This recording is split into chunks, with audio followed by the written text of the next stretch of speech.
Well, I started taping off the board, so you guys can see what I do. Um, I've made quite a few signs in the last year, and this is what I typically do.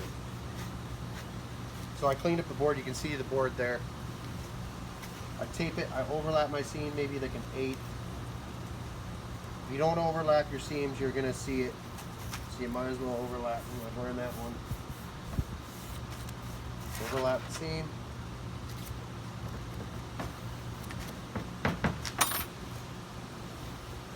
And wherever you don't want to get paint, if you don't want to get paint on the edges, cover up your edges, the sides, however. Alright, so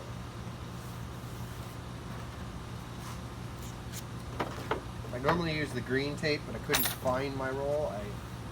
As you can see, my garage is disarray. I don't have time to clean it right now.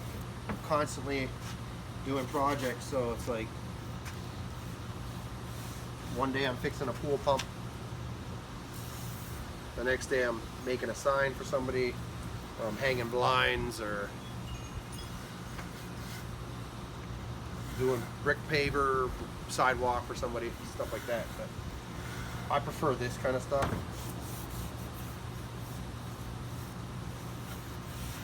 But since I do so many different things, I've got every tool, every freaking projects are painting. I got paint rollers all over and freaking everything. Wood.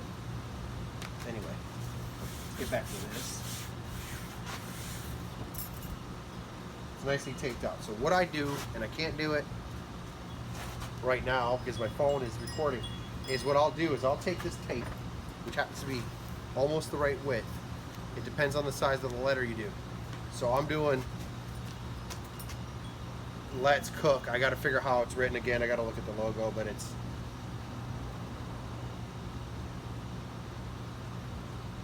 I think it's L-E.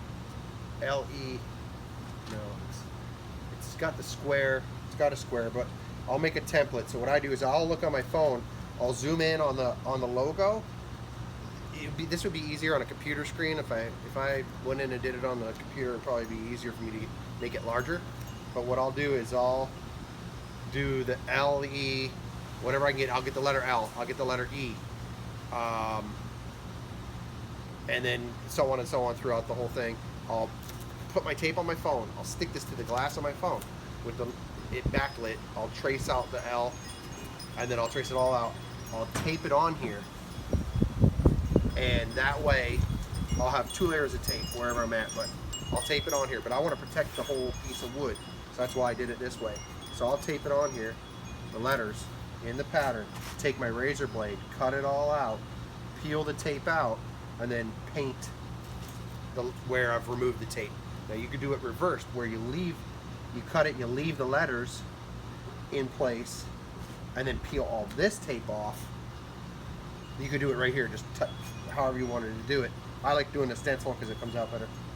And then wherever the letters are, the whole board would be painted, and you would see whatever the behind this tape would be what's left, as opposed to you painting. You would end up painting the whole board, leaving the letters exposed after, a reverse, if you will. We'll get into that a little later. So that's what I'm going to do right now. I'm going to lay this out. Obviously I need my phone to do it, so we'll get back into that next. I'll give you a little close-up of what I do with the tape there. I don't know if you can see from here, but no, you can't really see my seams, but you can see I have it nicely taped. So on to the next. Thanks.